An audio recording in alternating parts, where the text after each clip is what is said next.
Ουδήν επινικίων άσομεν πάντες, Θεοτοπίσαντι, θαυμαστά τέρατα βραχίων υψηλό, και σώσαντι τον Ισραήλ ότι δε δόξαστε.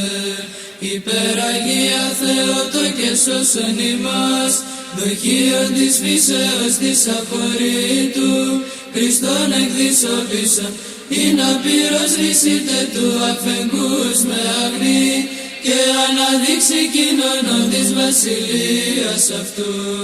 Υπεραγία Θεότο και σώσον ημάς, εμείς δεξεδέοι συνείε και λόγε, και ρίσε κολασέως τον πόντα δούλο σου προς με εκ βάθους ψυχής, και καταξίωσαν αυτόν της βασιλείας σου.